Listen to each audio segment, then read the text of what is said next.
Oh, why do you look so mad?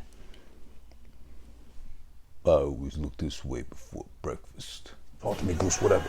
Finally, he snaps out of it because he's hearing that Iceman is practically a sitting duck, all alone, getting surrounded and getting fucking bukkake in the air practically by 5 other planes. So then he comes back, saves his ass. Celebrating Cobra, the 35th year anniversary, coming and creeping up on us like any one of the fucking stalkers or the fucking maniacal madmen with hacksaws, chainsaws, not chainsaws, I mean axes, and that cool ass fucking knife the main bad guy had that was like big curved blade on the bottom, and then the knuckle part where you fucking put your fingers in, it's got like the spiky knuckles and shit. So either way, if I miss you fucking trying to cut you, I'm gonna get you with the fucking spiky knuckles either way and kill you some way, somehow. And, you know, like a meat cleaver on your fucking hands. But yeah, we're doing Cobra tonight from 1986, starring Sylvester Stallone. I believe the screenplay was written by also Sylvester Stallone, and also some other shit going on there too. Mostly the brain, the fucking genius in this case of Stallone is who we have to point the finger at and or blame, whichever one you want to go with. It's all pointed at Stallone as far as Cobra being possible from 1986. Also starring, I forget his fucking name, but if you're a Seinfeld fan, you are pleasantly surprised like I was to see Poppy from the fucking from Seinfeld. Poppy, the one that fucking sat down and pissed on Jerry's couch because he got his fucking restaurant closed down because of the health inspector coming through and seeing that he didn't wash his hands after using the bathroom and whatnot. He's in there. I forget his fucking name, so don't ask me. I do a bad job remembering names of real life people, let alone I'm gonna fucking bother to remember who was in the movie, and also on top of that, who the fuck they were in the goddamn movie, at least name-wise. And also, yeah, Brigitte Nielsen. I forget, I didn't do my research beforehand to see or verify if Stallone and her were married while this was made or while she co-starred in the movie with him, but they was married. I would guess, based off the strength of her being married to him and him being the fucking already box office big name that he's been since, you know, the 70s with Rocky and all that shit, I could see this being why she's in the fucking movie to begin with. But we'll touch on, okay, when she was young, I wouldn't have minded so much, but we'll touch on a young Brigitte Nielsen in this as well. What the fuck drove, or how the fuck he was even inspired to make something like Cobra, Sylvester Stallone referring to, and also just about everything else possible in this episode. Thank you again for tuning in live, of course, here again on Instagram. I cannot stress enough that every Friday, 10 p.m. is when we do Who This Been Watching normally. But because, again, some shit got in the way, things occur and pop up and kind of shift your whole fucking plans, well, we had to move it to a night later, Saturday. We're here tonight, Saturday, 10 p.m. with Who This Been Watching live here on Instagram, as I've been stressing enough. God damn it. This is why I got the shades on. This is why I got the fucking prop ears on too. Don't forget, and don't fucking be too shy to remind me to get some ear action going if we need to emphasize something, if we need to really make valid points and drive the point home as far as what we're recapping, what we're reviewing, what we're fucking bringing up about this goddamn thing. Because it's Cobra. Cobra, this whole thing is all over the place. It's fucking, I don't know. I can't really explain this movie, but as I try to detail and recap as best as I can, and as much as I can, you know, join me for the ride. Take my hand, like this right here. Take my fucking hand if you're watching the visual version. If you're listening to the audio version of this later on, you know, let me take you by the ear and drag you along for this majestic ride on screen that is motherfucking Cobra. Now, I guess to start off with, you know, to recap and to fucking bring you up to speed. By the way, as I do notoriously with every episode live, be it a recent release and or a fucking classic, in this case, 35 years since the release of Cobra, spoilers, spoilers, spoilers. So if you're one of those uppity little cunts that can't handle, oh, I need to go in fresh, don't tell me anything, don't ruin it for me, go fuck yourself till I put this up on YouTube, or till you watch it on your fucking own in your own merry little free time that you got predisposed and available to you. Don't be a fucking pussy and shut the fuck up and leave if you have to. if you want to go that route, because I'm going to ruin it for you in its entirety. That's the whole fucking point of doing this thing. How am I going to recap the whole thing and not tell you the ending and then tell you all the fucking spiel and spill the beans and give you the full detail and shit? It's like I'm making a burrito without the fucking beans. Does that make any sense? Why call it a burrito? Why order a burrito then? Why go to Taco Bell and wait? Why go to Chipotle and fucking pay the regular price of a burrito without the fucking beans thrown in that bitch? You know, I do that too, but that's a bad example. But then again, that's me. I don't like the extra fucking gas already in my already gassy system. I wake up farting. I go to lunch farting. I eat my fucking dinner. Pre-dinner, I'm ready fucking gassy and shit too. My life's full of gas. But, you know, that's besides the talk, you know. Listen, we're talking about Cobra here. Oh, shout outs to Behind the Bits podcast for joining the live session, and also for Armandito. I probably fucked that up. I'm gonna assume probably Armando, one half of the Primal Primos. I hope I got that right. His podcast alongside his buddy. Don't ask me his name. I don't fucking know. I think he just had a birthday, the other half of the Primal Primos podcast. But yeah, shout outs to him. Shout outs to you, Armand Theo. I'm gonna assume. And yes, thank you for joining the live. So yeah, Cobra. All right, 1986. Now here's a bit of a backstory that I didn't know so much about concerning Cobra. Now, apparently what we got going on here is that Cobra only came to exist, the movie I mean, not the character, not the fucking real life, if there is a fucking real life person, whatever. Well, there was a novel where this shit is based off of. So it's really loosely based off that fucking novel. I forget the name. Don't fucking ask me either. You got Wikipedia on the side if you want to do that. Happy Saturday, brother. Armand Theo. I hope I got your name right. If I didn't, you know, you can tell me to go fuck myself in the comments. It's all right. I try. But, you know, sometimes our parents name us things that they should know better than to fucking give us. And it fucks it all up for everybody else that tries to be nice, as I do. I stress myself as far as trying to pronounce names properly. But I do it with the best intent. I don't do it with malice. Shout outs to Kiki_Bazooka for joining the live as well too.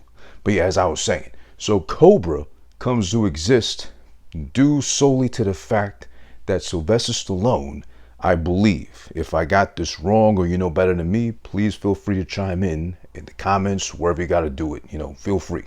You know, it's a free country. Feel free to comment. I believe Cobra came to exist because Sylvester Stallone either got turned down for Beverly Hills Cop, or because I believe he got the role initially before Eddie Murphy and wanted to make it much more serious and, you know, a little bit of hint and essence of like dark humor and quirkiness and a joke here and there, sparingly, not so much like Beverly Hills Cop ended up being, which is a great movie. You know, at least the first one was. I don't know if I ever watched the second one in full, but I know the first one was great and classic, and it's Eddie Murphy in the 80s, so he's on top of the world and hilarious as fuck, so easy win there. But because he wanted to make it more serious, they kind of took it away from him and gave it to Eddie Murphy. That became what it was and what it's been heralded as, Beverly Hills Cop. So then he's, I guess, frustrated per se. They didn't get that, and maybe he liked it so much, he might have at the same time read that novel, been inspired by it and said, hey, you know what, I'm gonna do this another thing like Beverly Hills Cop and make it my own thing. And henceforth we got Cobra, which you'll see as I bring up and discuss. There's a lot in Cobra that makes sense, that would have been the blueprint and or the bare bones of what could have been Sylvester Stallone's Beverly Hills Cop, excuse me. So it's in there. It's really, you don't really got to dissect. You don't got to fucking reread shit on the internet or whatever too. It's right there for you. It's in plain fucking sight as far as what could have been his version. But yeah, so apparently he made Cobra because of that, ultimately making it his version of Beverly Hills Cop.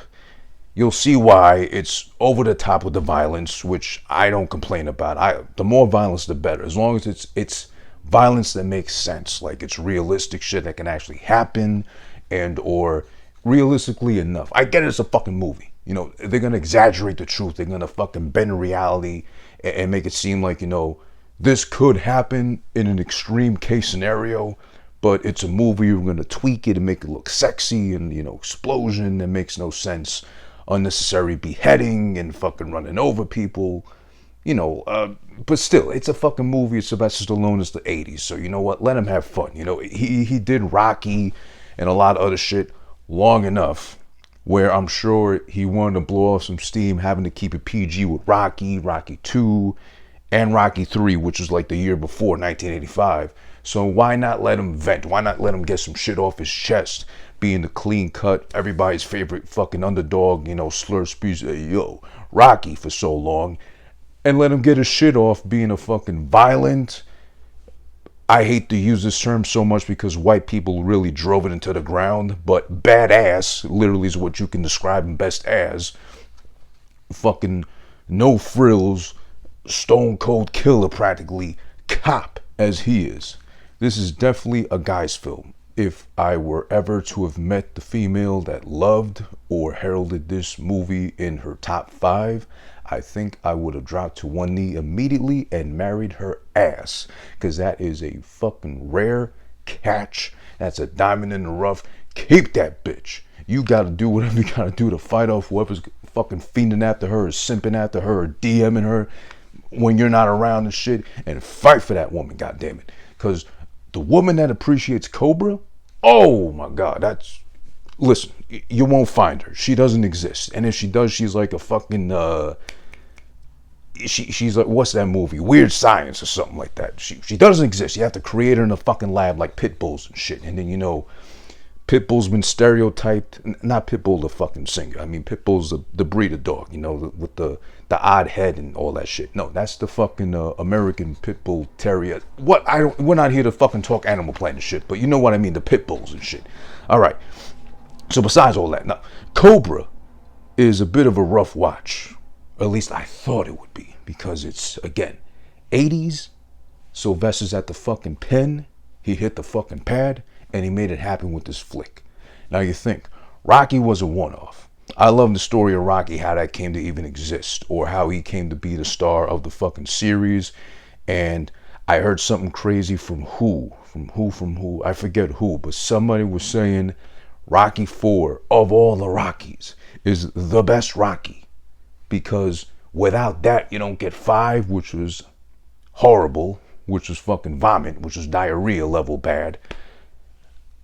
Okay, that was the bridge sparring lead to fucking Rocky Balboa, Rocky 6 in other words too, and then we get Creed 1 and Creed 2 after that too. But to say Rocky 4 is the best of them, are you fucking serious? You idiot! What kind of new synthetic drug available off the market are you taking? Because I want in on some of that, bro. You're fucking insane. I think the very first episode of Who Just Been Watching might have been Rocky 4 actually. Which I even forget the rating I gave it back then. But I'm not going to admit, I'm not going to say it's bad, it's horrible, but it ain't the best Rocky.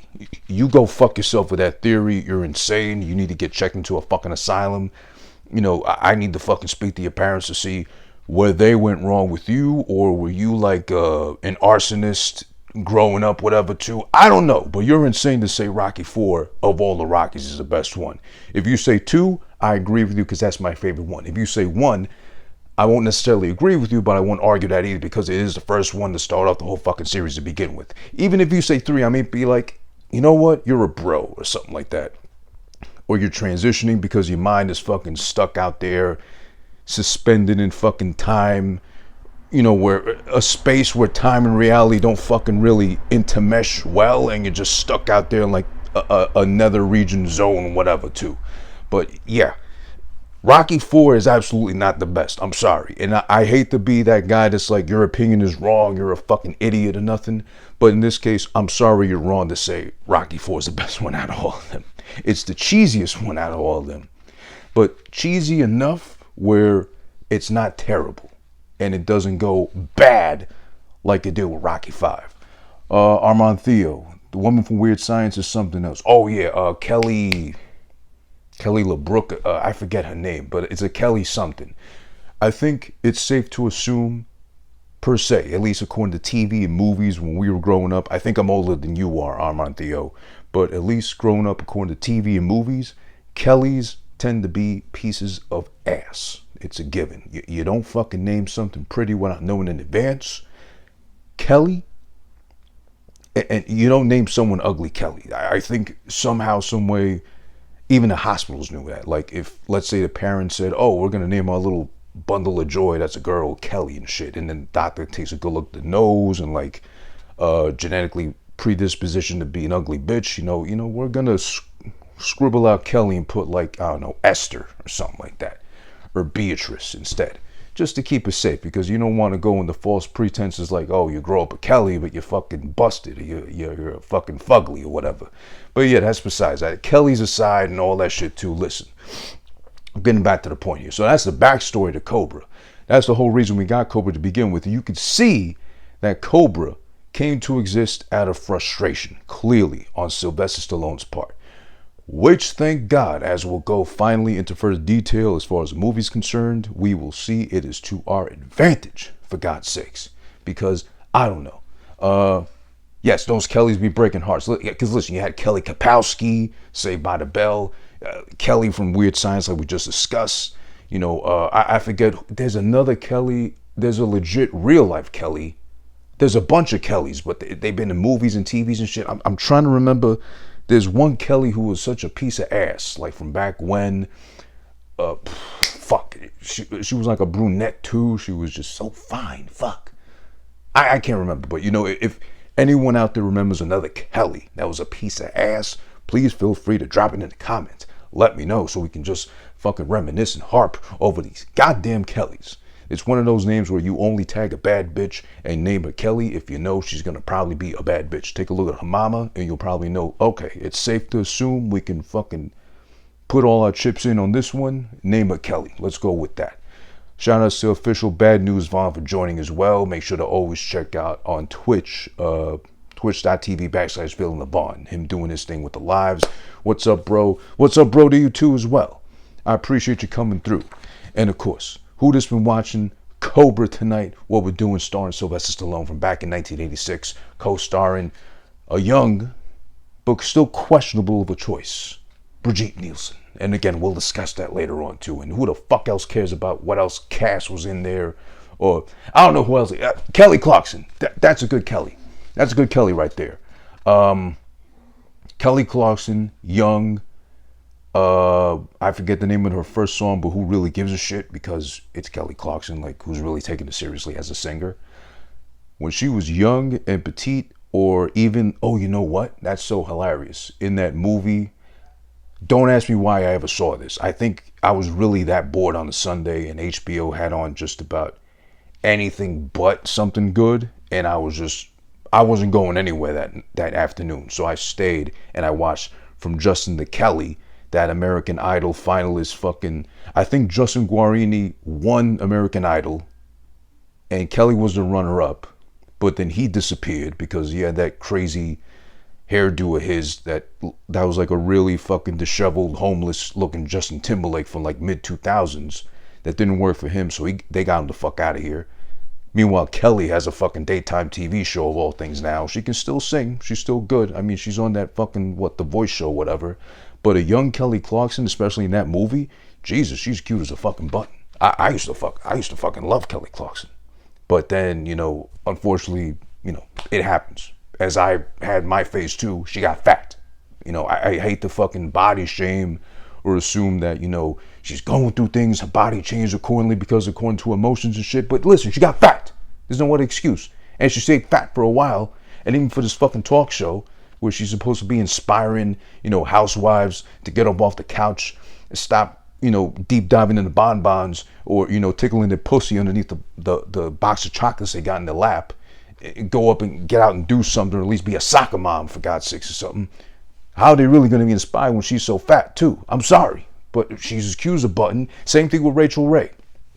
Rachel Ray started off fucking, we're sidetracking from Kelly's and shit, I get that, but speaking of Rachel Ray, which another case scenario, started off cute as a fucking button, okay, a little older, whatever, she was still a fine piece of ass, thick with 3 C's if anything down there, even though she had no titties, whatever, it doesn't matter, it's okay, God's still working on all of us, he just probably hit the snooze when it was time to work on Rachel Ray a little bit as far as the tits are concerned, but still, he made up with all the ass on her. she blew up too. She got fat. And guess what? She's married now with like 9 dogs in the house. So that explains a lot too as well.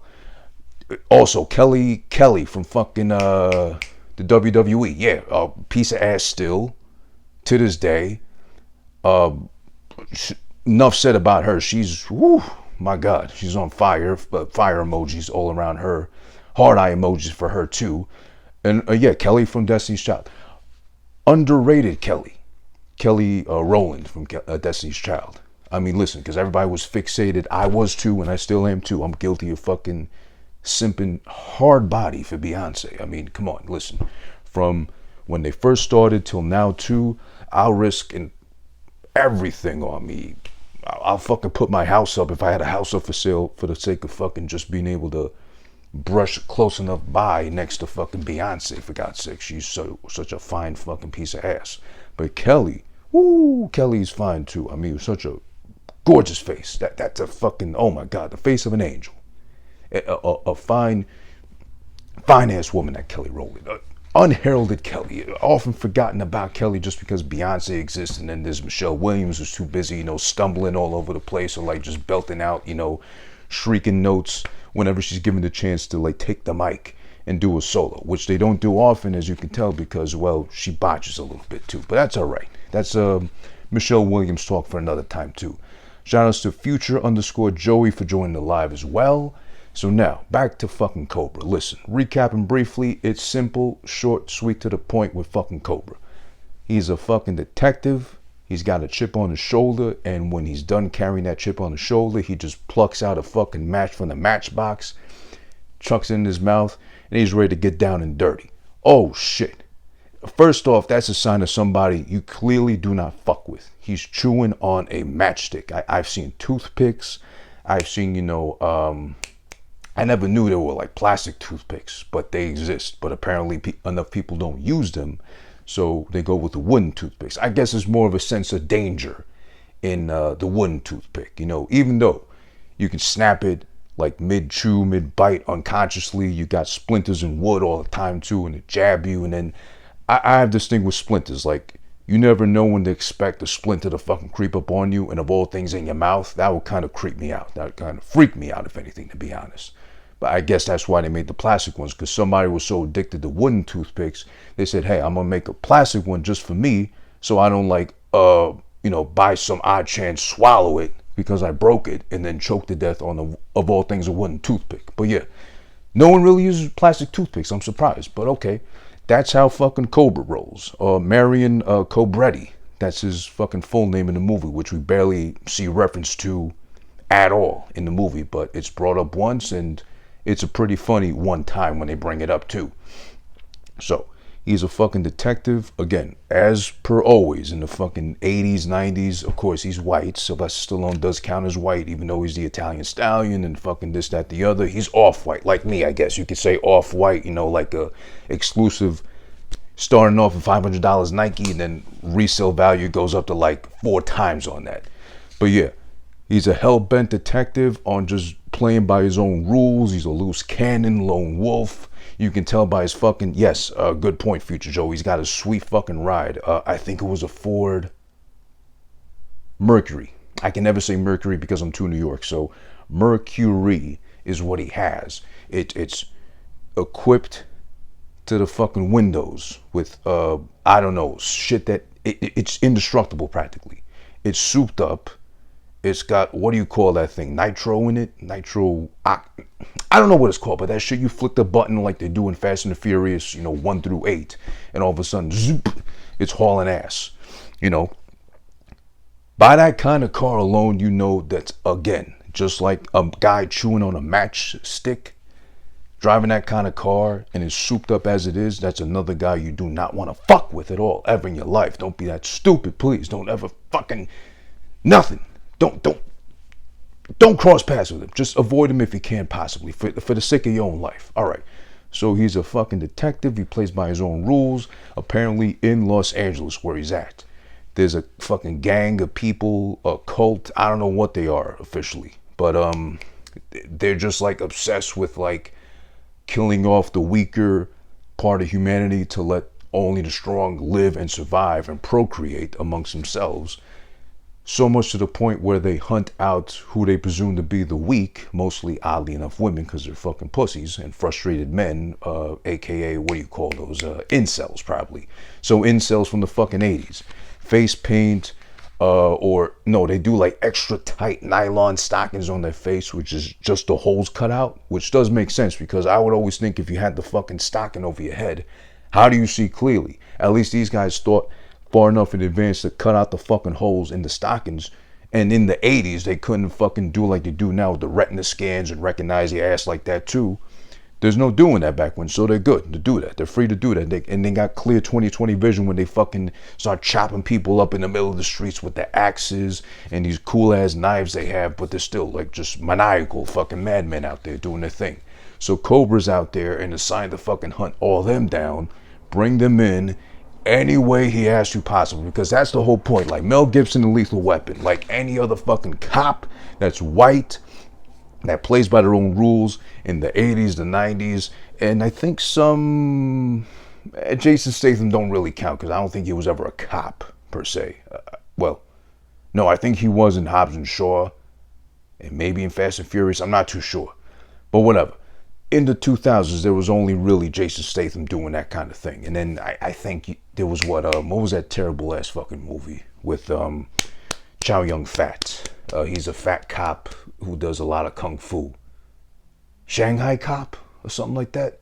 I don't remember, but I remember one friend of mine who I barely want to admit to him being a friend. He's the one that dragged me to fucking see that one swearing up and down, oh my god, it's so good, Chow Yun-fat, he's amazing, whatever, because he's a fucking anime dork. No offense to anyone out there who watches anime and shit.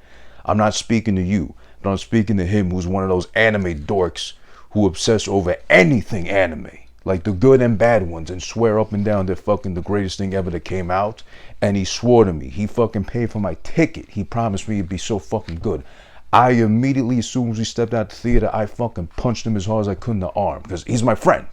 I'm not gonna fucking punch him for real in the face, or like Cobra does plenty of times here, but I did fucking slug him in the arm as hard as I could and say, you stupid. Well, I can't say that word right now because there's a certain community of people who will be highly offended and will try to cancel me if I do. So yeah, just assume what I'm gonna say. You fucking idiot. You know, I hate you for fucking dragging me, and even if you pay for this shit, I hate you. Don't fucking talk to me. And I didn't talk to him for like at least a good 3 months or so, give or take. But yeah, shout outs to Mario. He knows what the fuck I'm talking about. But yeah, so his whole MO now is to bring down this gang some way, somehow, while protecting this. This is something I didn't get throughout the whole movie, but we'll touch on it probably later, if not now. The gang catches a glimpse of Brigitte Nielsen as she's a passerby driving by in a very fucking nice, decked out, chromey rim wheeled Jeep Wrangler. She doesn't even witness the crime. She just sees the guy after having already chopped up a lady's body in the middle of the fucking street under a bridge. She passes by, locks eyes with him. He's already creepy and pervy enough looking where she's freaked out and just wants to drive away like nothing happened, which I think you could trust a white woman enough who hadn't even witnessed nothing back when to not be a rat or snitch or tell the police that something happened when nothing happened. You would hope so, and I would think so from back when. Unlike the Karens now, who don't see nothing but assume that they're involved just because they happen to exist within that space or realm, they gotta immediately call the police for just about anything and just short of anything. But yeah, she catches a glimpse of this guy. She says nothing. She don't say nothing. She don't start looking around like, you know, white people get nosy and start like moving the neck around crazy, trying to see and get a better look at what's happening. Or like, God forbid now, everybody with their phone, as soon as something happens, just to fucking capture and put it up on a World Star or Snapchat or something.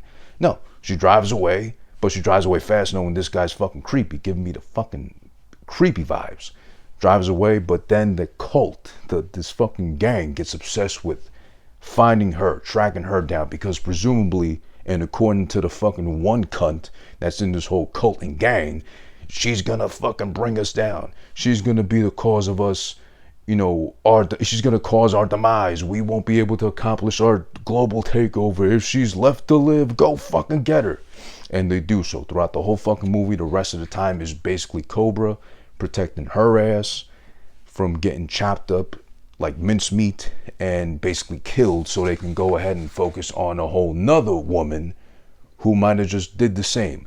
I just happened to drive by, not even seeing that you chopped up a body, not even seeing that you committed clearly like 3-4 different crimes on one person alone.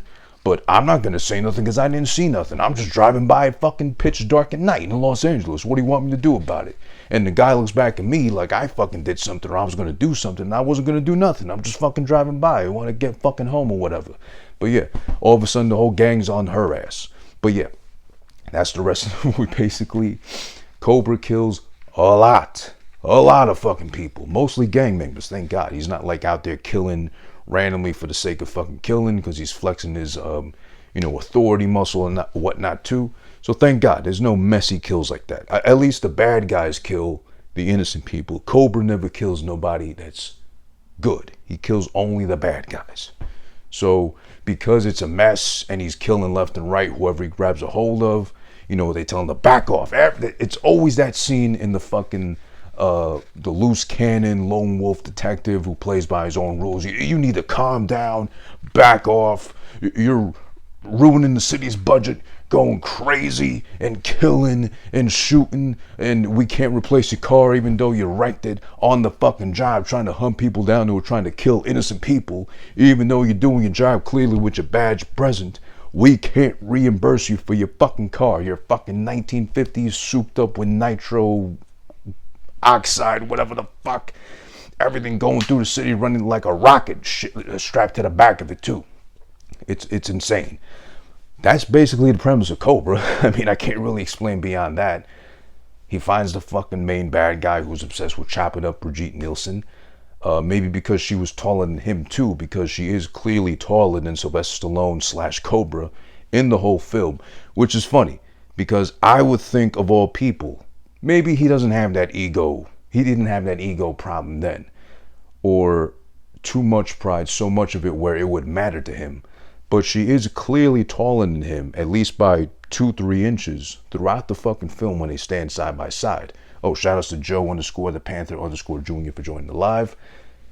It's clear so many times, and I'm shocked that he didn't wear lifts, or they didn't like make her wear flats or sandals the whole time to kind of bring her down a notch as far as the height difference is concerned. But no, you can see plenty of times, it's plain sight, she's fucking towering over him. So maybe the main killer guy was mad at her because he finally got a good glimpse of her, even though she was sitting down the Jeep Wrangler, which isn't the biggest car either. You know what it is? Yeah, because she was in an old ass Jeep Wrangler, which I still want to own one so bad. I love Jeep Wranglers, especially the 90s one, but this is a 1986 one, so they didn't exist back when, the 90s one. But whatchamacallit, maybe he got a good glimpse of her because that's not a very tall car. So he saw, holy shit, she's like half a head is poking out the fucking sunroof. That's a big bitch. I gotta fucking kill her because she's insulting me. She's bringing me down. She's spitting in my face practically because she's taller than me, most likely. And he's a frustrated incel from the 80s. Maybe that's why he fucking wanted to kill her so bad. The whole movie really just fucking centers around her needing to fucking be killed by this gang at this point. Captain America's pissed off. He says, just fight me back like my best friend, you fuck. God damn it. It's like they queued up that song, Doja Cat and Sweetie or something, or whatever her name is. My Best Friend, which is a trash fucking song, but it's like they queued it up in his head. He's like, my best friend, my bestie, my buddy from Brooklyn, whatever. And he's going at him. He fucking practically kills him, but he just depowers Iron Man by fucking driving that shield into his energy source, whatever thing on his chest, whatever. Which is stupid enough because, listen, if you're a billionaire, you build all these suits, you're a fucking genius inventing your own elements and all that shit too. Why would you keep your power source fully exposed on the outside of your chest for anybody to just, like, the Winter Soldier's trying to yank it out of him, but then Iron Man got quick enough to fucking blast his arm off before he could. And then Captain America knew immediately, instead of beheading him with the shield, he said, fuck it, I'll just depower him. A pretty cool part, which is a guy, part of this gang of fucking axe wielders and whoever else too, whatever else they believe in. You know, the guys that want to take over the world, kill off the weak and leave it for only them because they're greedy like that and they're incels. He goes into the supermarket. He wants to take people hostage, and he does with a big ass shotgun. He kills someone that's innocent, and motherfucking, of course, I like that they're fucking clear enough. At least the police is like, well, you know what? We're too pussy to handle this ourselves. This guy's got too big a shotgun, so we're gonna call in fucking Cobra. He comes hauling ass in this fucking old ass Ford, clearly blowing through fucking traffic and red lights. But then again, Los Angeles, I don't blame him because gridlock's unbearable out there. I hear. If anyone can vouch out there, if it really is that bad, you want to blow through fucking traffic lights, you know, feel free to go ahead and do so. He comes in. This is where I start to actually have high hopes for the movie because I've only heard great things of it before. But then again, I've only heard of that from guys and of a certain age who fucking hold this close to the chest as far as this being a classic in their fucking opinion. He comes in. Cobra takes over. He fucking goes into the store, into the supermarket, whatever. He's talking so much shit to the guy over the fucking loudspeaker. He calls him a fucking bad shot, basically calling him a cuck, a pussy. He's gonna kill him straight up is what he says over the fucking loudspeaker. Distracts him enough while taking a sip of beer. Cracks the fucking can open. Takes a big fucking gulp of it like he was Stone Cold Steve Austin ready to fucking cut a promo on whoever the fuck else was his opponent that night. Or Vince McMahon most likely.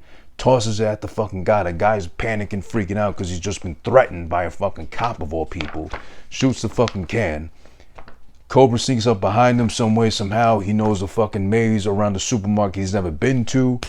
And he fucking has a standoff with him.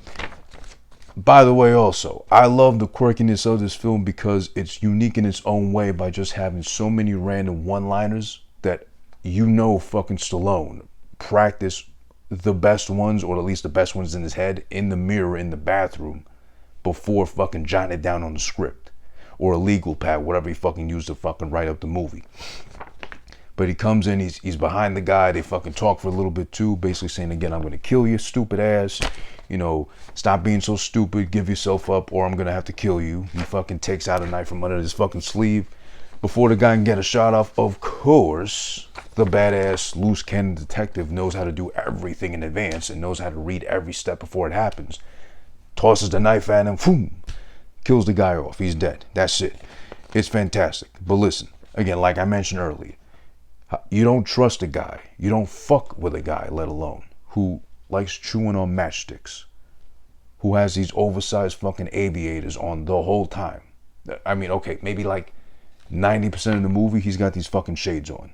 With a cool ass shades and shit too, but they're oversized for him too. And on top of that, he drives that old ass souped up fucking Ford from the 50s, which is faster than fucking any, foreign sports car you can imagine on the streets of LA from back when in the 80s too. He's just blowing through everybody, able to haul ass wherever he goes. Listen, the fact that he fucked with him mentally over the loudspeaker, that's amazing right there. And that's like, well, okay, this cop's a fucking maniac, so that's a given. Ricky Reyes, okay, that's who teamed up with Austin Aries and hopefully lost in an effort against Super Nitro and Gio Galvano, if I got that right, hopefully. But yeah, going back to this.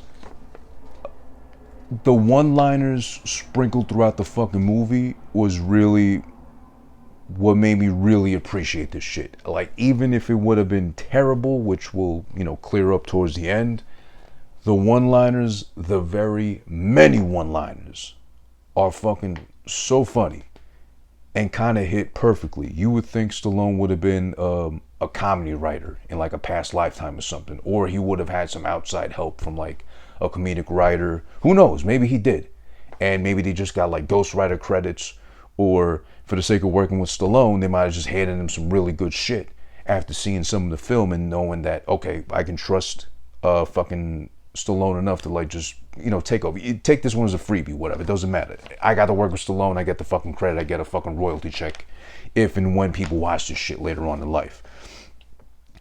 Some of the better ones I had to write down because they were pretty fucking well placed in the movie. Like, I would even say maybe scenes were reshot just so we could fucking drop in lines I may have thought of after the fact. Who knows? It's Sylvester Stallone. He might have fucking just done it his way. I wouldn't be surprised if he did do it that way. Some of the better ones is, as soon as the guy who took hostages in the supermarket says, "I'll blow this place up," and clearly shows a bomb in his hand, Stallone as Cobra says to him in response, "It's okay. I don't shop here." And while they're fucking having a little exchange or whatever too, he says to him at one point, "You're the disease and I'm the cure." Later on, when he's tagging up with his fucking buddy detective, Tony, I think his name was, Tony says to the Brigitte Nielsen, when they're first like meeting her and shit in the hospital room where she's laid up at, he's like, "We're some good guys ready to ask you some bad questions." And of course that leads into her saying, "Yo, you guys don't look like cops," whatever. And of course that stupid exchange, because Brigitte Nielsen sucks. She's kind of useless in this whole film. One of the fucking, I think, other detectives, if not like his chief or something like that too, at some point confronts Cobra about having, of course, an attitude problem, which he looks as befuddled as possible with his shades off, of course. And he just tells him, "Yeah, there's a little one." Brigitte Nielsen, in her attempt to flirt and kind of, have Cobra bring down his guard a little bit too, she says to him, "Oh, what do you do to relax?" Without missing a beat, he says, "I look for trouble." "Why do you look so mad?" Which is hilarious to me, and it's a real life problem. She asks him at some point, "Well, why are you so mad? Why do you look so mad?" And he says, "I always look this way before breakfast," which is like everybody's favorite go-to line or fucking meme. "Don't talk to me before I have my coffee," etc., etc. You know that old fucking spiel right there. Towards the end, when he's facing off with the bad guy, hunting his ass down, the main bad guy, the really psycho-looking bad guy, who was perfectly casted because he looked psychotic, legit, for the most part. When there's another guy hunting for Cobra alongst the aerial walkway, whatever you call those things in the fucking warehouse, he's underneath him. He's shooting at him. Cobra steps to the side to let the guy underneath him shoot a gas barrel, and as gas drips on him, he's already fucking, drenched in gas. He lights the matchstick, which so conveniently happens to be in his mouth. Excuse me. I forgot how he lit it on fire. Maybe he used this like 5 o'clock shadow, stubble, whatever, and lit it on fire, dropped it on the guy. This is so stupid, but it's so funny at the same time because it's so cringe and corny. "You have the right to remain silent." As the guy, of course, clearly screaming because he's on fire and dying and burning to death slowly. As he's confronting the bad guy towards the end, before he clearly kills him, because that's a Stallone film, that's how the shit works, the guy utters to him, "We are the future." And of course Stallone says in return, "No, you're history." As he's fucking being given a whole speech from the bad guy, the main bad guy, as to why he won't kill him, because he has to take him in according to the law. He can't kill nobody just because or whatever. He tells him, this is where the law stops, after he's done giving his speech. As his fucking buddy Tony's getting hauled up to the ambulance, to the hospital, of course, presumably. He's the victim in the fucking bed, getting loaded into the back of the fucking ambulance. He tells him, "Don't drive too fast."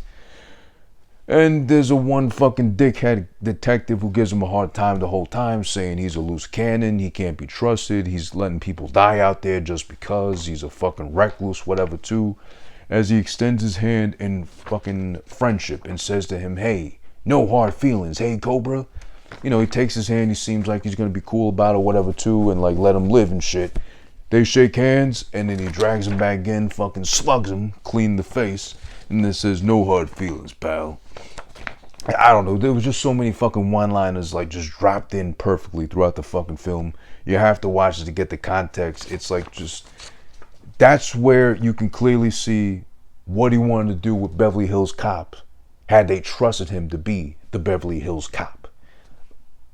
Gory, bloody, if possible, because according to the story, as far as Cobra's concerned, it originally got, I think, an X rating, or NC-17, one of those. So obviously that means no money, because there's no children sneaking into the theaters to watch this shit. So they had to cut some shit and bring it back down to an R rating, which it got. And it deserves its R. I'd say it is. It's not, at least by today's standards, it ain't so over the top violent or super bloody like that. I mean, they don't show you anybody getting chopped up or taking a fucking axe clean to the throat, to the head, nothing like that. Well, actually they do kind of, but it's like still so dark sometimes, like literally dark. You can't see it. All you see is like blood all over the place at some point, or a guy clearly getting ran over by a pickup truck, and the last guy dies by getting fucking, impaled by a, I don't even know what you call it, but like a big ass hook, like the same hook that Terminator hung off of, I think in Terminator 2, when he fucking clinged onto that shit and went into the fucking lava to, self-destruct or whatever. That same hook, whatever you call that big ass thing. So yeah, hung him on that shit, and then that's really the goriest thing. You don't even really see the fucking hook like clean out the guy's body either. It's not like terrible either. It's not like horribly graphic.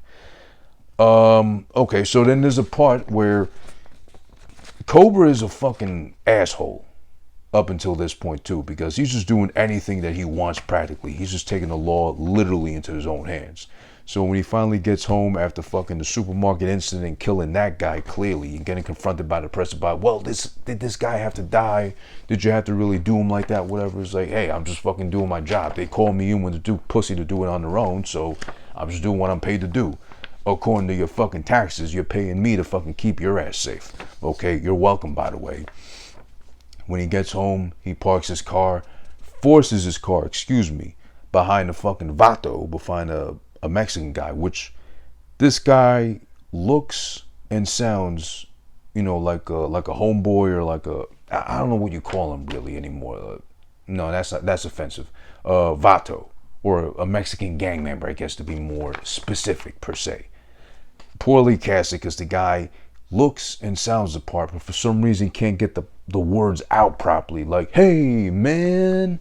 He sounds like Cheech and Chong trying too hard. And that's giving them too much credit to even fucking say that. But he's cringe, whoever they fucking casted as that guy. But basically he forces his car into a spot behind him, threatens to fuck him up basically, rips his shirt off, leaves him, all embarrassed in front of his like gangbanger friends and all that too. Clearly, Cobra's a bachelor because he just plays by his own rules on the streets, upholding the law, as well as his fucking home, which is like, I'm gonna guess you can call it and say it's a penthouse of some sorts. It's like literally the top of a building where he lives on. He's got the outdoor fucking terrace as a fucking double duty grill and shit too. He has the paper, which is rolled up, and you could tell he barely read through it. He takes the shit, which I'm assuming bachelors did back when, if they had a bachelor pad like that. He takes a newspaper and he just dumps it into the fucking grill and closes the lid. But then, at the end of the night, does he take that? Does he burn the newspaper because he's so sick of the news, like talking shit about him, and then just buys another one, does the same thing over and over again every day, day in, day out? I don't know. That'd be a good question to ask if anybody from Cobra would ever care to spill. But okay. He even turns on the TV aggressively. Like, he takes the big ass remote from back when the fucking TV remote was bigger than the whole TV itself. He grabs that shit and he fucking flings it like a gun, almost like that, just to turn the shit on, because he's so ready to just, unwind from a hectic day of killing somebody in the supermarket by throwing a knife clean into his chest. That's that shit. You start to wonder if there was ever the threat, or legit in the news one day they say, hey, there just so happens to be a gang of fucking idiots out here running the streets, killing people, clearly in the streets with fucking axes and knives and whatnot too. Watch out, or take cover, or lock yourself into the home. You would think the fucking purge came to fucking exist in real life per se. Shout outs to Millar Brooks for joining the live as well too. Appreciate you. That'd be a scary fucking thing to think of. Then this is where fucking Brigitte Nielsen is introduced to us. A very young Brigitte Nielsen. I'll assume it is 35 years ago. I don't know how old she is now, but it's way before she hooked up with fucking Flavor Flav and gave us that terrible reality show. Of course, when VH1 was being extra fucking trash with what they were fucking putting out there. And I mean, there was, I think, Jersey Shore after Strange Love, or what was that show again where they met? Flavor Flav and Brigitte Nielsen. Halfway House, some fucking, I forget the name of that show, but that show was cringe too. But then there's Strange Love shit. The spinoff from that thing was fucking even worse to even imagine. And I'm not saying because it's a black man with a white woman, but it's a fucking not attractive at that point anymore white woman towering over a fucking really unattractive black man, and just smooching and kissing and making out, and he's cupping titties. He's cupping like 60-something-year-old titties and being all proud of himself. Like, listen, he's almost 60 himself at that point, and he's cupping those fucking droopy melons, which, you know, be proud of yourself if you're cupping like 30-year-old, maybe even 40-year-old, like still holding up good enough titties, but like 60-year-old clearly titties, which is like fucking brushing with a fucking kneecaps, and he's proud. He's like, yeah, boy, I'm cupping tits, ha ha, whatever. I think he was just sold off the nostalgia of her being in fucking Cobra and still imagining her as she looked back when in this fucking film. So maybe it's off a nostalgia trip that he's fucking so fond of her, or he was so fond of her old saggy melon tits, whatever. But okay, Flavor Flav's a fucking hard case to explain. But shout outs to him, I guess. He's probably watching at some point. But yeah, okay. So she comes through in a fucking vehicle that's way prettier than her, because I'll be honest, I was never a fan of Brigitte Nielsen. I don't care so much as a person what she ever fucking did or didn't do, whatever. I always thought she was kind of over-exaggerated, oversold as like this beauty on screen, fucking whatever, movie siren, whatever, because there's this whole fucking part of the movie where she's like a model, presumably. I guess that's what she does for a living. But she's like posing in this really strange fucking bikini, which is like, it kind of looked like a hammock that got shrunk in the laundry.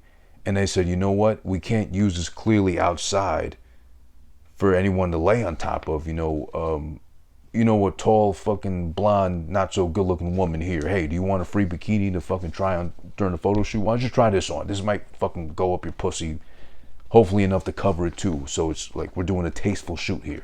And her bending over in front of robots, this horrible song in the background's playing too and shit. Like, the soundtrack is kind of hit and miss, because this song that's playing while she's posing in front of fucking robots with like, I don't know, at least like 7-8 different costume changes too.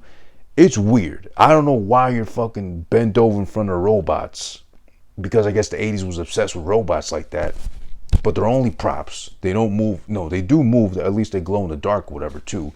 But she's changing. She's bending over. She's fucking standing awkwardly too. I would think maybe she was a model at some point, but if she was, she'd be able to pose a little better than she did here in front of robots, of all things. Again, back to the fucking Jeep Wrangler, which I do love Jeep Wranglers. I'm guilty, I'll admit to that. But this Jeep Wrangler is prettier than her, because she's fucking... The face is okay. I won't complain about the face on her. It's still youthful looking enough, for maybe it was makeup. But her hair is a fucking mess. She looks like a... What do you call those dogs? Like Bichon Frise, whatever? Or like those really annoying middle-sized or smaller-sized poodles with like the really curly, stupid-looking hair, like Richard Simmons hair, whatever. She has that going on the whole time. It's a bad look. It's terrible. So I don't know why she was fucking casted. Again, I don't know if she was already married to Sylvester Stallone during the fucking film or afterwards, whatever. But she was really a bad choice, because she offers and brings nothing to the table. She's bland. She's annoying. She really doesn't stand out. There's a part later on towards the end where they show her in like really tight jeans, and she has no ass at all whatsoever.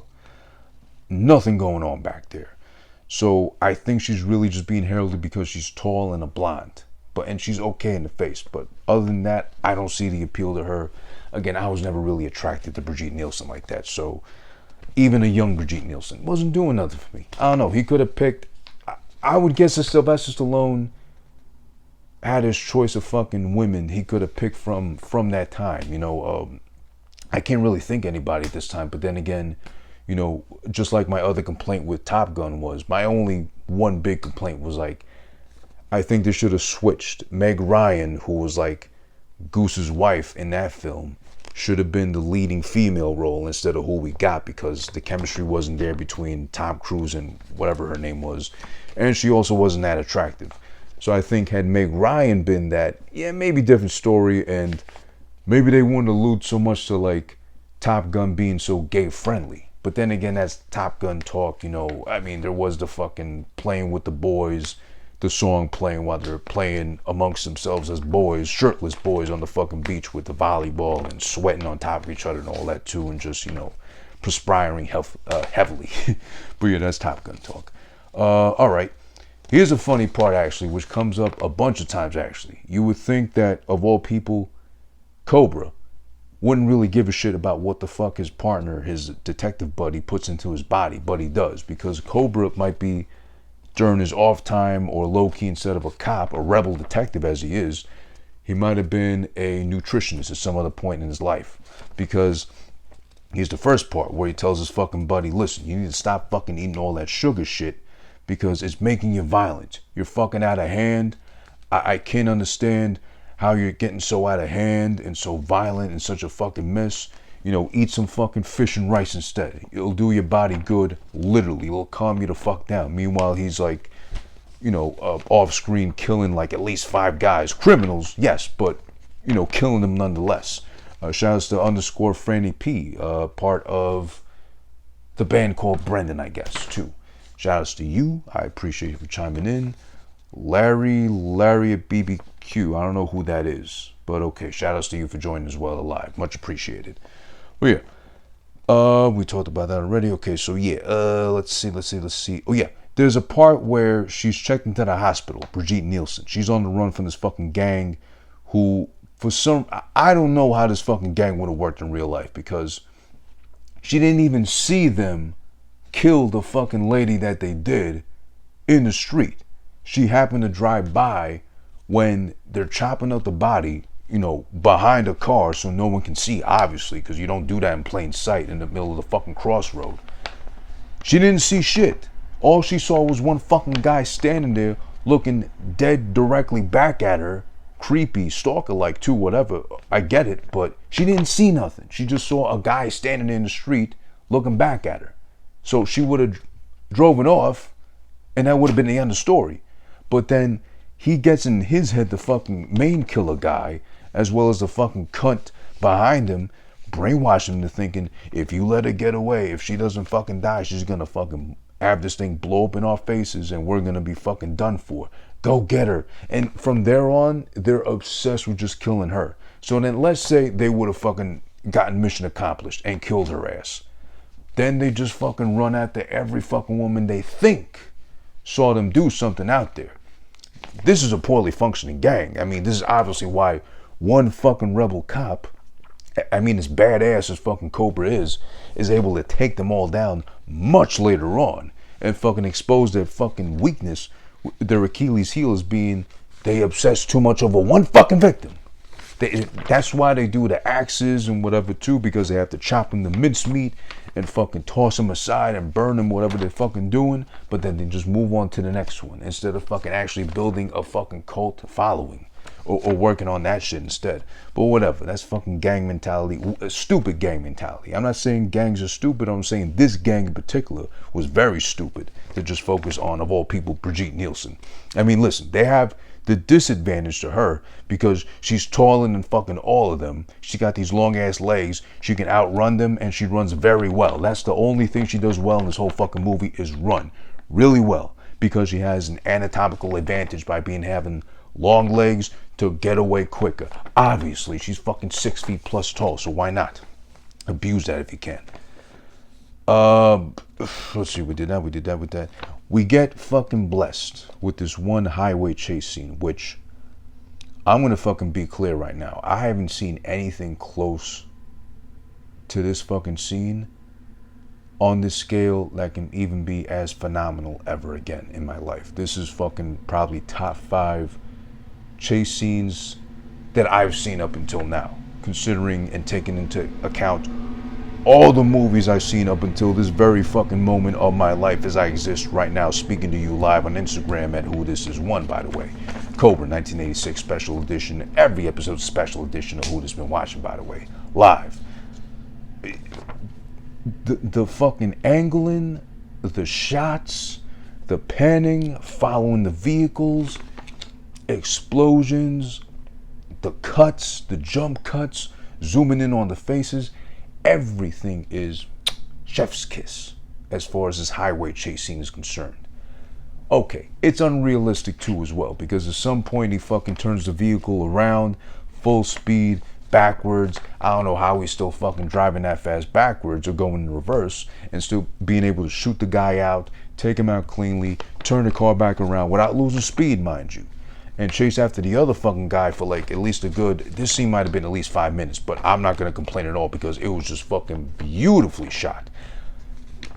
Filmmakers out there, if you're going to fucking study how they used to do great highway chase scenes or chase scenes in general, period, back when, study this fucking scene. I'm serious. I don't even mean it as a joke or to be sarcastic.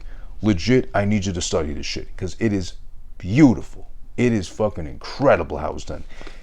Spielberg level, fucking whoever else, James Cameron level fucking chase shit like that too. It's amazing, this fucking scene. Only for it to then get unrealistic again and to fucking end up with him going head first into a ship propeller, flipping over the ship, destroying the ship in the process, and then finally the car gets destroyed. Cobra's car, I mean, of course. And then, of course, the bad guy gets away, but then, you know, Cobra has like a scratch on his forehead. Meanwhile, fucking Brigitte Nielsen the whole time's getting whiplash and fucking scoliosis from getting just thrown around the fucking car the whole time. Has to come out, of course, with a busted nose because, again, she's so fucking tall. She might have jumped at some point. She's so fucking long with the torso that, of course, her nose went up too high and then nosebleed from being too high up, presumably. I don't know. Or maybe, of course, she might have just fucking busted that nose against the windshield or the dashboard or whatever, too. But, yeah, that shit was amazing, that whole scene. I wish I was fucking lying to you. I wish I could say I was being sarcastic, but no. Swear to God, hand to God right now, strike me dead. Hit me with a lightning bolt on the tip of my dick and let me fucking convulse until I drop dead if I'm lying. But no, I'm not. So, exactly, I'm still alive right here in front of you. There's a song that cues right after the fucking chase scene called Jean Beauvoir, Feel the Heat. This is one of those few instances where a movie is fucking plopped right into a fucking movie at this point, because it's that little montage shit where, like, you know, the bad guy got away from the highway chase scene. They're plotting, they're putting weapons together. Cobra is too, to see where the fuck they can go or what's the next step in the plan to try to bring them all down. Meanwhile, the song queued up. You'd have to listen to it to have it really done justice as far as what I'm saying, but it's fucking beautifully put in. It's like one of those rare instances where the song really fucking latches onto the scene and makes it advance perfectly, and we move forward with that shit too. The fucking movie just gets better from there. I don't even know how to explain it either, but it really does get better from there somehow, some way. Let's see, what else was there? There's a part that bothered me a little bit because I always hated these kind of people in real life, which are window shoppers, but cheap fuck window shoppers. The ones that are fucking repeat offenders and go to the same fucking store all the time to just window shop, meaning they go to look at stuff, they try it on, they play around with it, they have the fucking salesperson, you know, whatever the gender may be, however they identify as, ask them all the fucking questions. They go in another fucking day, ask another set of questions. They go in another fucking day and they ask them, oh, how their day has been, if they remember them, but, you know, oh, I'm still not convinced, you know, what else is there to really convince me to fucking, you know, make me seal the deal, per se? If I was to buy it, of course. I'm just looking right now. I'm just looking 3 days, 4 days fucking straight in the same store. I'm just looking right now, too. I'm not going to buy anything. I'm just looking. I have a right to fucking window shop. Those kind of cheap fucks. He's one of those. I couldn't believe it. Up until this point, Cobra's fucking cool as hell. But then he does this shit at a fucking, of all things, it bothered me too, because on top of that, it's a fucking old lady with a stand outside the fucking motels or diners they were fucking going to with Brigitte Nielsen. So I'm sure he's annoyed enough with her ass fucking towering over everybody and just stumbling all over the place. he does this shit with an old lady in her stand, which is like fucking, what do you call these shits? Like souvenir shop, whatever, in the middle of the road by the highway. All these little trinkets and fucking like, there's a frog that's got like a pullable legs on it shit. It's like a little puppet, whatever, too. It like eats the line it's stuck on. And he's playing around with a bobblehead and he tries to move his head too, but he's too stiff. Or he was on too many steroids at that point too, where he can't move his neck in accordance to a bobblehead. So he would have made a very bad bobblehead. But I'm sure there's probably a Cobra bobblehead out there somewhere who can actually, you know, move his head like a fucking bobblehead would. But yeah, just to fucking close it out when they gotta leave, telling the old lady, breaking her heart, there's no sale, by literally saying, sorry, no sale. You fucking asshole. You fucking cheap bastard Mr. Krabs cocksucker. I can't believe that shit. He pulled that. Let's see. A scene that also bothered me a lot right after, because they go into the diner after fucking blowing off the old lady and her souvenir stand and telling her no sale, literally after spending 5 fucking minutes playing with everything possible there. And you know, we're in the pandemic still now. We're not supposed to be touching shit like that because we got to be considerate of people after us who might want to pick it up and actually consider buying this shit. From back when, that's disgusting too. But now we go into the diner where he has to feed, of course, Brigitte Nielsen, her fucking overgrown, fast metabolism ass, because she won't stop growing the whole time here too. She's over 6 feet tall, 6'5" at this point now in the movie. She's one of those people which I can't fucking stand and I don't understand either. She's fucking drowning her french fries in all the ketchup possible. She fucking empties out one bottle at the table. She takes from the fucking next table and empties out all the ketchup from that bottle for her fucking fries. And on top of that, she's one of those too where, I'll just have french fries. I have to watch my figure. Whatever. You know, you have no fucking ass. A hamburger too might fucking add some patty meat back there too. That would help to fucking maybe distract Cobra from the fact that, he's got to protect your fucking life anyway.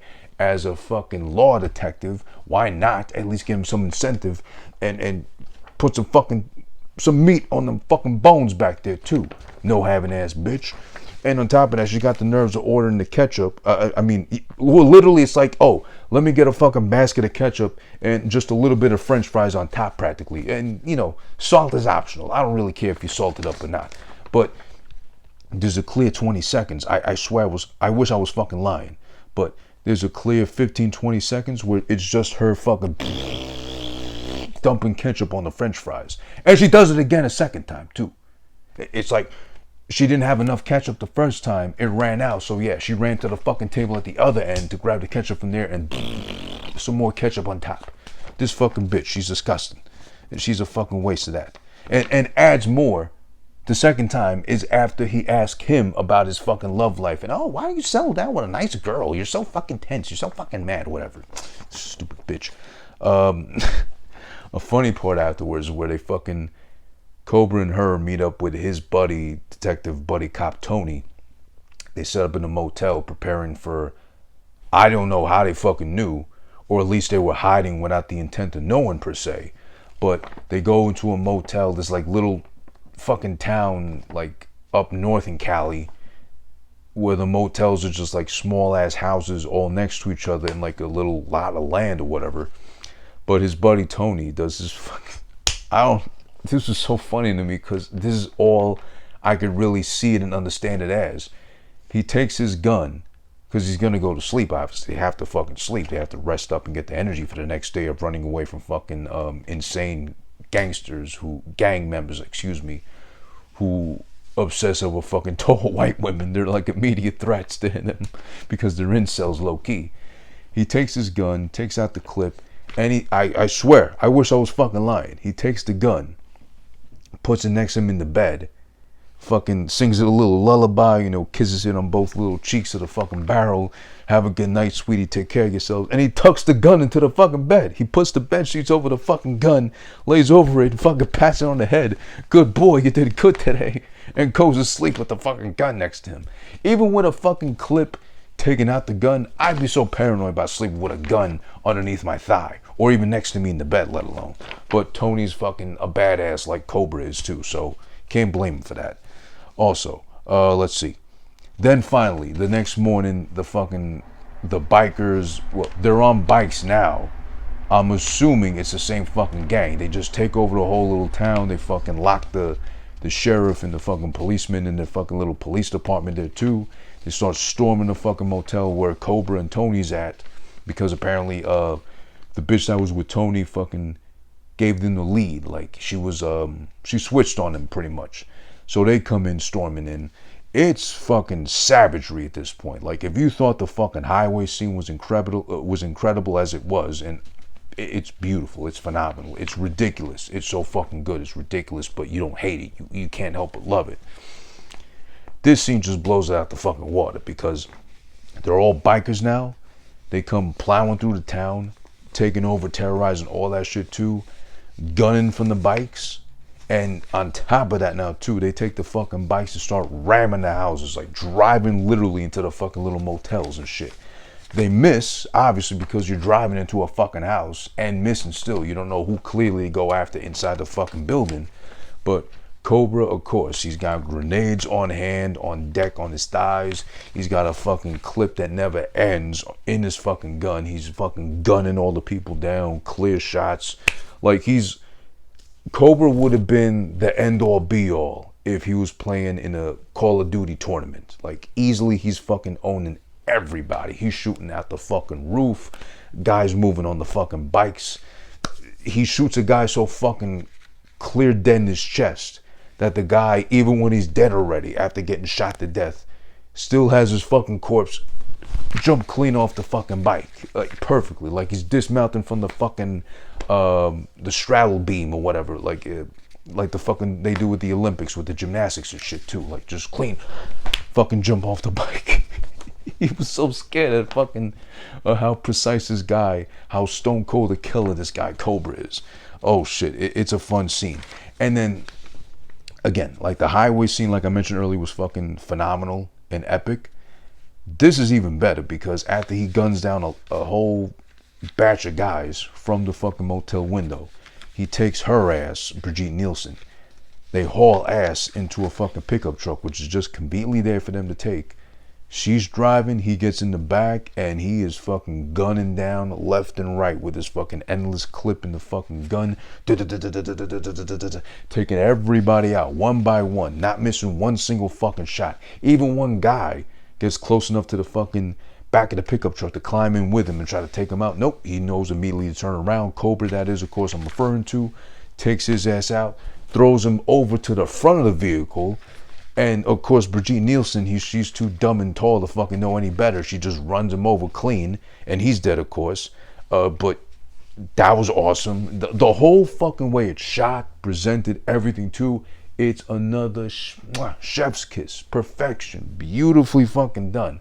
Like, I wish this shit, I don't know why there wasn't a Cobra video game that had this as one fucking level. It would have sold out crazy. There's still a chance to do it. I mean, because they did, what was it, a couple of years ago back, or maybe like a year or so ago, before the pandemic at least, they had that game of fucking the killer Jason guy, where he's like, you can play as Jason, or you can play as like the camp fucking people that run away from Jason and shit.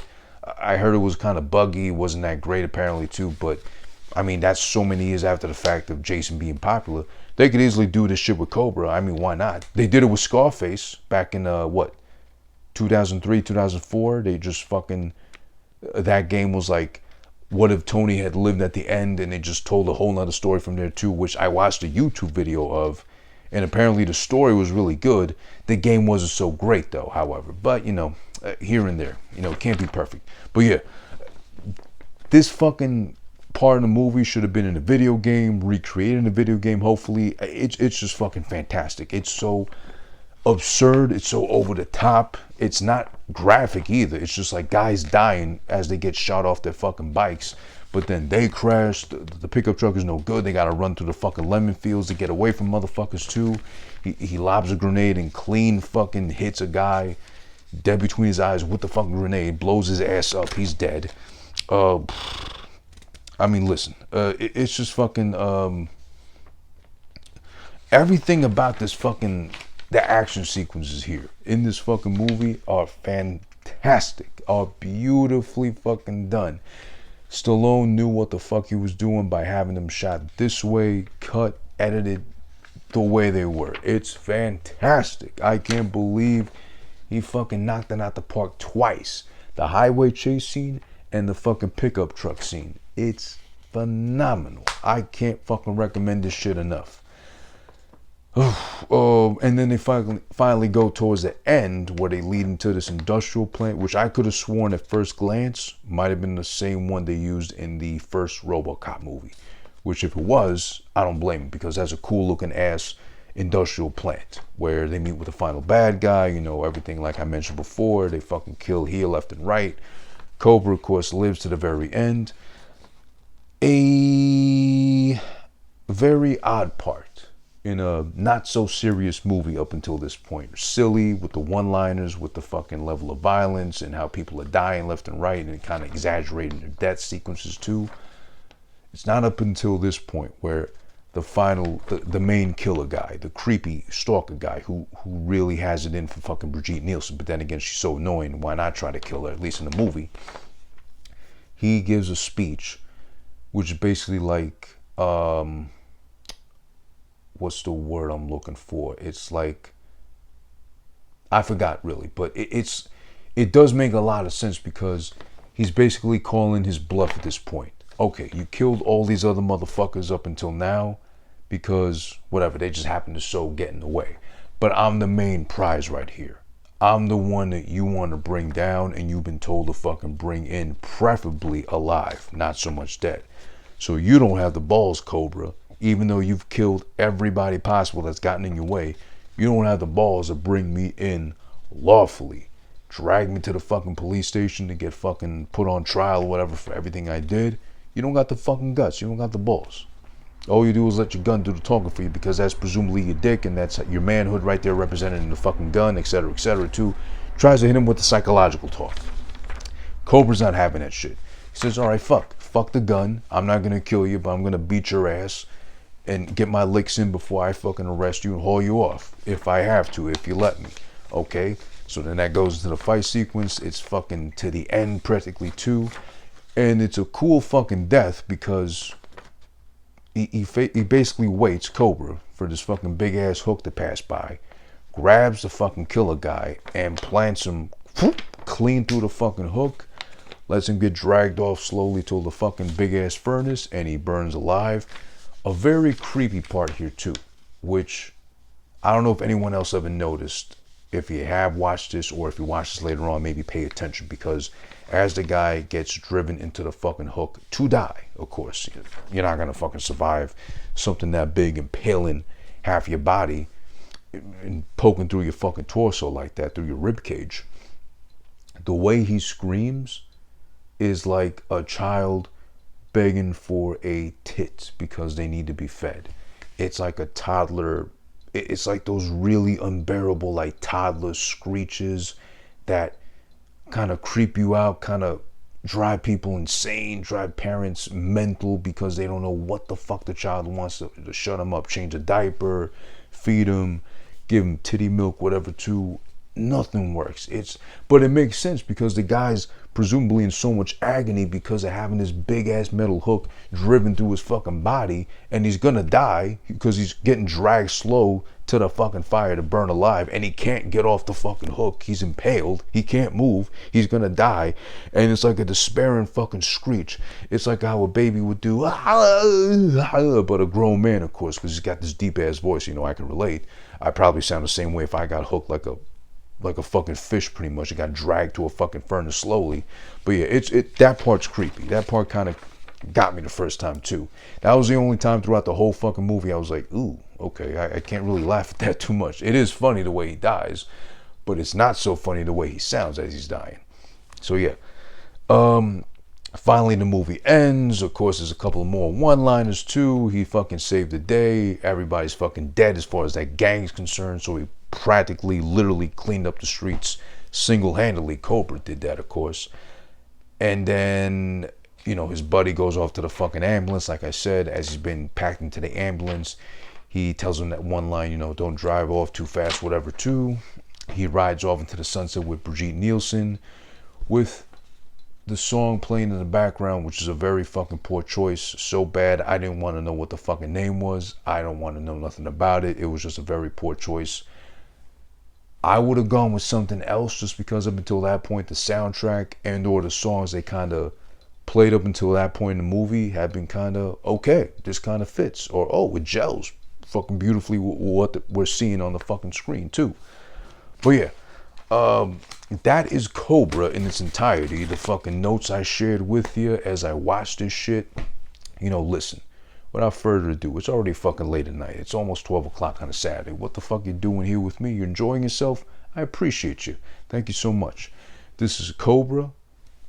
This episode, this edition of Who This Been Watching, of course, brought to you by me, Who This, at Who This Is One, live every fucking Friday, normally at 10 p.m. on Instagram, here to do Who This Been Watching first. The very first Rough Cut Raw edition, which is uncut, uncensored, and uncircumcised, most importantly, for your viewing pleasure. And then later up, it goes up on YouTube. It goes up in a fucking audio format, podcasting platform of your preference too. You pick and choose whichever one you like the most. It's going to be right there for you, waiting to fucking put your earbuds in and really enjoy yourself. And or again, the YouTube version will be available later on. Just to fucking go pull it up on your phone, show a buddy, share, like, subscribe, follow, all that good shit you got to do on YouTube as well.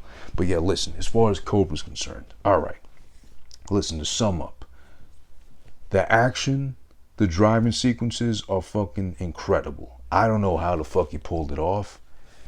They're fucking beautifully shot. So obviously Stallone had a lot of input as far as don't be shy with the budget. Let's make it look fucking good. So people know that this is me being taken seriously as far as low key. He's not going to admit to it openly, but because I couldn't get Beverly Hills Cop, I might as well fucking go over the top with this shit too, with the violence, the language, this, that, the other too. It paid off though. Is it Beverly Hills Cop? Fuck no. It's nowhere near it, because Beverly Hills Cop is the balance of fucking, well, listen, it's the cheat code. It's fucking late 80s Eddie Murphy, fucking hilarious, and everything he does, everything he touches practically turns to gold. So I guess Stallone was frustrated, obviously. That's why the whole premise of Cobra exists. But it's still a good ass flick because, again, action, fucking out the fucking park. The chase sequences too, knocks it out. Even the fucking one-liners, which are really pleasant surprise when they come up, and you gotta catch them as they come along too. You get a quick fucking chuckle out of them, which is fucking a delightful surprise, considering that the movie could have been over the top dark, over the top gory, over the top serious, but it really isn't. It doesn't take itself too seriously. Listen to the last fucking song that plays as they run off into the, ride off into the sunset, him and fucking Brigitte Nielsen. It's not taking itself seriously. It knows to be silly at some points too, with the fucking dialogue, with the fucking little banter between Cobra and his fucking detective buddy Tony, with the shit that goes on too. It's just fucking overall a good time. This is the first time I see this shit in its entirety, start to finish. I've only seen clips. I've only seen like little bits and pieces on TV whenever it was on. This is the first time I get to watch it in its entirety, and holy shit, I actually enjoyed myself. This is definitely a guilty pleasure. I might have to put this up there with Scarface, as far as Scarface not being a masterpiece, but I fucking love that movie. That's in my top 5 from now until the end of time. It's not moving from that top 5. Would I put Cobra in my top 5? No, I'm not.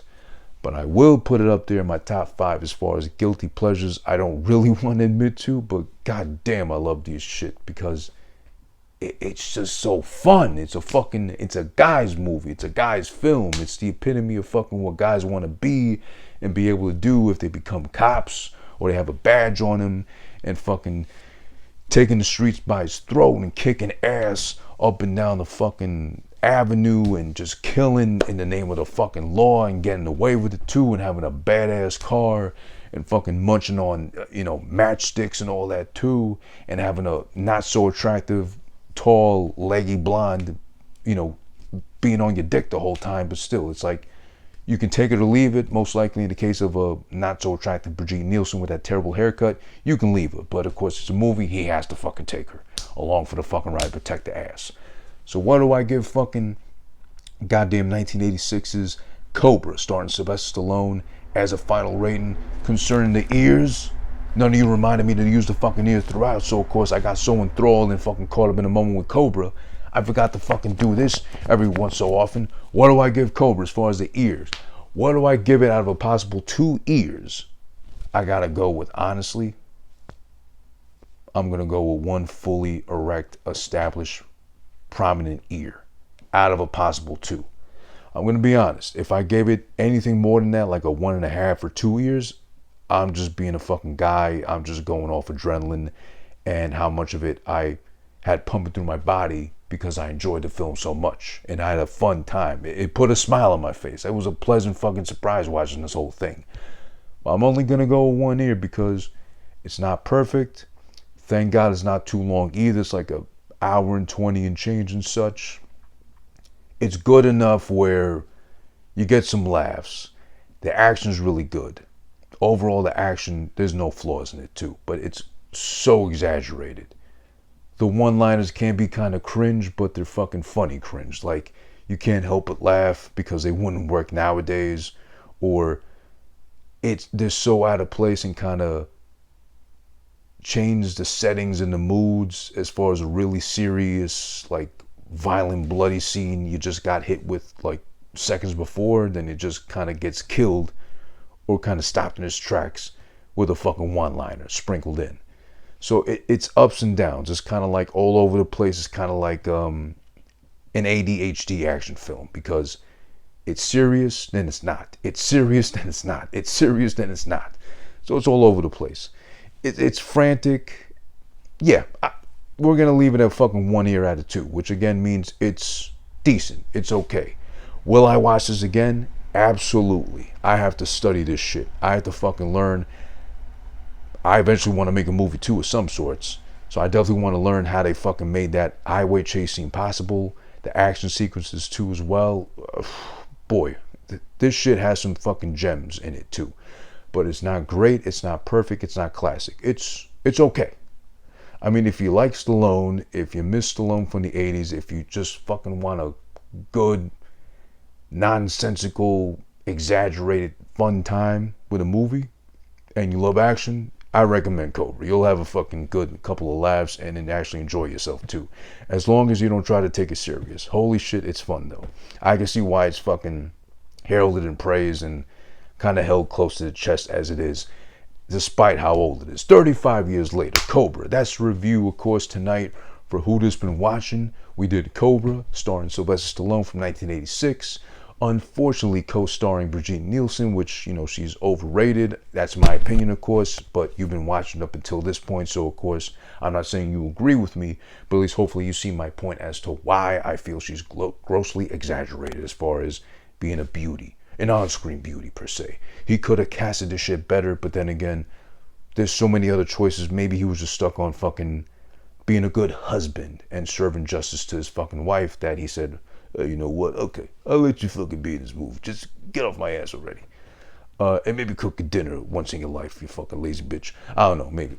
Allegedly, assumingly, I don't know. Maybe she did cook at some point, but it was so bad he said, you know what, we'll get a private chef. Just go fuck yourself in the meanwhile. Go try to get in a fucking good movie without me having to put you in a fucking movie, which might be good, might not be good, but then I'm giving you something to do besides lay on the couch eating bonbons, you lazy hoe, whatever too.